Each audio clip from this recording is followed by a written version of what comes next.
Milé deti, srdečne vás pozdravujem aj s touto sviečkou, ktorá je počas týchto dní dôležitá, pretože si uvedomujeme, keď prichádzame na cintorín, že takéto svetlo a aj kvety sú prejavom života. Ježiš o nás povedal, že sme svetlom sveta a Ježiš pre nás samých je takýmto svetlom.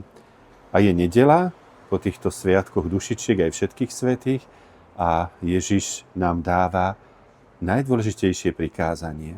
Tých prikázaní bolo v Starom zákone veľmi veľa, potom to bolo 10 Božích prikázaní a Ježiš ešte aj týchto 10 Božích prikázaní zhrnul iba do dvoch. Prvé je to láska k Bohu a láska k človeku. Moje srdce môže milovať z celého srdca Boha a môžem mať rád ľudí. A to je základ nášho života, milé deti. Všetky tie ostatné prikázania sú dôležité, ale ak máme v srdci lásku, tak dokážeme milovať Boha a milovať aj ostatných. Keď to naznačujeme niekedy rukami, tak sú to zložené ruky, je láska k Bohu, a podaná ruka je láska k človeku.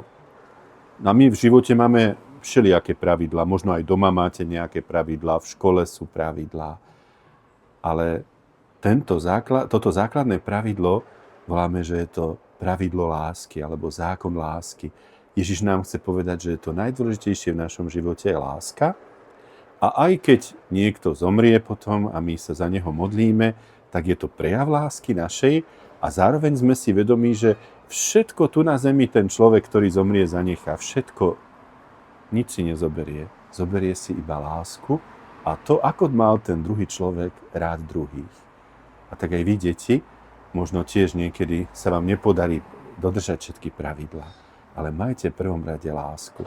A vždy, keď budete zapaľovať sviečku, tak si uvedomte, že svetlo je symbolom lásky a je aj symbolom, ktorým nám chce Ježiš povedať, že on pre nás je láskou.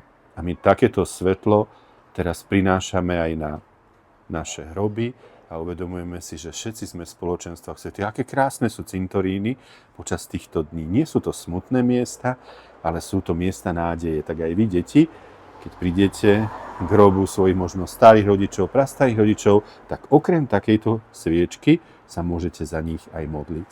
A my teraz sa pomodlíme za všetkých našich zosnulých, blízkych, odpočinutie večné daj im, Pane, a svetlo večné nech im svieti, nech odpočívajú vo svetom, blaženom pokoji.